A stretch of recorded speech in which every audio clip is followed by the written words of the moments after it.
Matthew 22. Jesus spoke to them again in parables, saying, "The kingdom of heaven is like a king who prepared a wedding banquet for his son. He sent his servants to those who had been invited to the banquet to tell them to come, but they refused to come. Then he sent some more servants and said, 'Tell those who have been invited that I have prepared my dinner. My oxen and fattened cattle have been butchered, and everything is ready. Come to the wedding banquet.' But they paid no attention and went off, one to his field, another to his business. The rest seized the servants, mistreated them, and killed them. The king was enraged. He sent his army and destroyed those murderers and burned their city. Then he said to his servants, 'The wedding banquet is ready, but those I invited did not deserve to come. Go to the street corners and invite to the banquet anyone you find.' So the servants went out into the streets and gathered all the people they could find, both good and bad, and the wedding hall was filled with guests. But when the king came in to see the guests, he noticed a man there who was not wearing wedding clothes. 'Friend,' he asked, 'how did you get in here without wedding clothes?' The man was speechless. Then the king told the attendants, 'Tie him hand and foot and throw him outside into the darkness, where there will be weeping and gnashing of teeth, for many are invited, but few are chosen.' Then the Pharisees went out and laid plans to trap him in his words.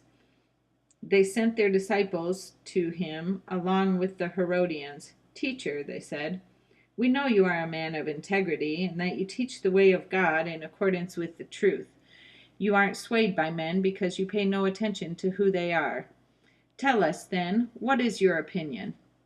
Is it right to pay taxes to Caesar or not?' But Jesus, knowing their evil intent, said, 'You hypocrites! Why are you trying to trap me? Show me the coin used for paying the tax.'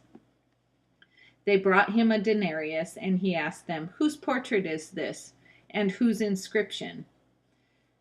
'Caesar's,' they replied. Then he said to them, 'Give to Caesar what is Caesar's, and to God what is God's.'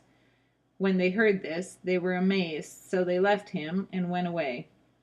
That same day, the Sadducees, who say there is no resurrection, came to him with a question. 'Teacher,' they said, 'Moses told us that if a man dies without having children, his brother must marry the widow and have children for him. Now, there were 7 brothers among us. The first one married and died, and since he had no children, he left his wife to his brother. The same thing happened to the second and third brother, right on down to the 7th. Finally, the woman died.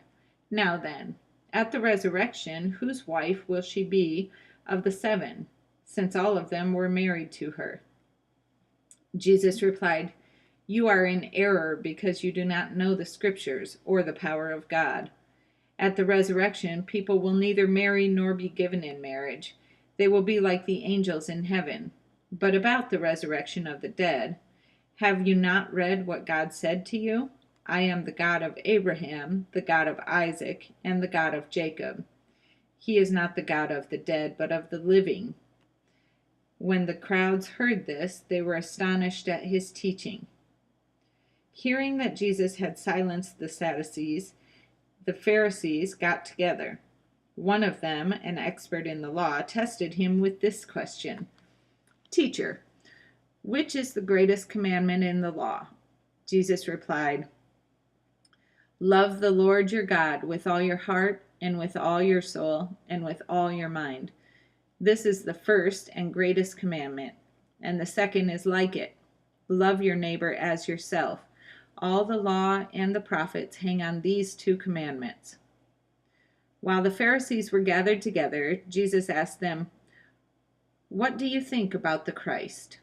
Whose son is he?" "The son of David," they replied.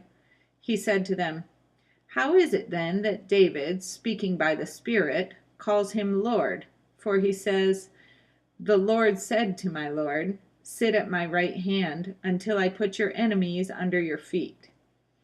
If then David calls him Lord, how can he be his son?" No one could say a word in reply, and from that day on no one dared to ask him any more questions.